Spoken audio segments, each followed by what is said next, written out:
Matamadu Kalengi Suti Pirami Nong Manumidama Aigi Imaga Babaga Tapak Ama Labadagi Yumdagi Mapanda Chatlami Ai Yumaduda Itantangairami Aikoigi Colony adu Ching Ajoba Magi Mathata Yum Yamna Tanataba Mafam Amada Lerami Ayamba Matamda Mafam Maduda Misu Toina Lagnaramde Ai Pabung the Hiptuna TV Induna Lerami Matang Aduda Kanaguma Mana Yumadugi Dorbel adu Kinglami Adubu Aina Yumadugi Tong adu Hanglamde Maramdi Matamaduda Aikogi Yumaduda Kanamata Chatok Chasin Taunaramde Adoga Karigumba Imaga Babago Eram Labadi Makoi Masana Thong adu Hangdoktuna Adum Changcharakadabani Amukasu Dorbel adu Kinglami Adubu Aina Thausaramde Amadi Thong adu Hangdoklamde Amukasu Dorbel adu Kinglakpadudadi Ai Khara Kiram Yamadi Kanabu Eramtuno Haiduna Chingnaba Hauраklami Aikoigi Yumadugi Hek Changfam aduda Ugi Achauba Thongjawa Ama Palami Amadi Akoibadu Faglangna Loina Khajilami Maramaduna Yumadugi Mapanda Yengnabagi Pambai Amata Leramde Adubu Yumadugi Fast Floor da Kakatuna Yenglabadi Uba Panglami Haibadi Yumadugi Mapandagisu Miyamatana Yumadugi Manungda Mi Leibra Natraga Leitabra Haibutsu Kanamatana Kangbangablamde Yumadugi Manungdagi Kanagumamana Kumlatri Faudi Yumadugi Manungda Mi Leibra Leitabra Haibadu Sungkang Kangbangablamde Dorbeladu Ahum Lakinglakpadudadi Aisu Thongadugi Manakta Laktuna Leblami Kanagumba Wakal Taba Normal Miyama Oiragadi Mahak Dorbeladu Ahum Lakinglamlaga Chatkigadabani Adubu Miyaduna Yumadugi Thongaduda Yamna Kana Yeiba Horaklami Madobudai Yamna Kirami Amadi Pakhalami Matangatuda ina Nupa Amagi Chawrataba Khonjelama Taraklami Nang Manungdalai Haibadu Ai Khangi Hojimak Mapanda Thoklao Nupa adugi Khonjelamadi Wahi adu tabada Ai Yamna Kirami Ai Khanfam Ama Khanglamde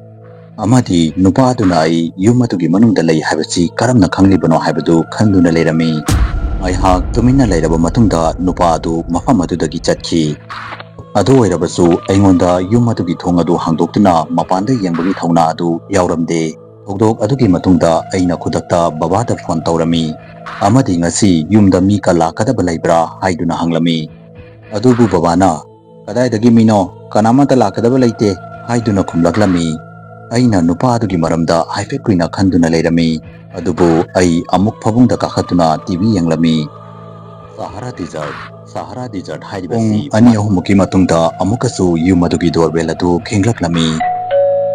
Handakti Aiki Hakchang adu Ipapa Khalami Amadi Kudakta TV adugi Makhol adu Leitharami Sahara Desert Haidibasi Malengi Handakti Ai Yumadugi First Floor da Tumina Kakhalami Amadi Thongnaudagi Mapanda Leiriba adu Kanano Haiduni Yenglami Aina Yumadugi Thongnaudagi Mapanda Leptuna Leiriba adu Kanano Haiduni Yenglami Aina Yumadugi Thongadugi Manakta Mi Ayambaga Iman Manadaba Nupi Ama Amuba Matsugi Fi Setlaga Leptuna Leiba Urami Nupi aduna Amuba Matsugi Hills Amuba Matsugi Dress Amadi Amuba Matsugi Achauba Tupi Amasu Ublami Nupi adugi Masamadu Dark Brown Matsugi Werami Amadi Nupi adugi Mamayadu Mahakna Ubliba Tupi aduta Yanduna Leiba Apaba Pi Yamana Kublami Aina Pi adudagi Nupi adugi Langlaba Nasanganglaba Chimban Amadi Nupi adugi Maithongda Tariba Tamthiraba Minok adu Mayek Sengna Uba Fanglami Nupi adugi Manakta Yamna Wanglaba Nupa Amasu Leptuna Lerami Nupa adusu Amuba Matsugi Sud Ama Selami Adubu Nupa adugi Maithong adudi Yamna Serious Oirami Adubu Aina Nupa adubu Ubada Nupi adubu Ubada Kiba Adukumna Kibadi Fauramde Nupi adu Aikoigi Yumadugi Thong adugi Manakta Mahaki Maithong aduda Yamna Tamthiraba Minok Amaga Loinana Leptuna Lerami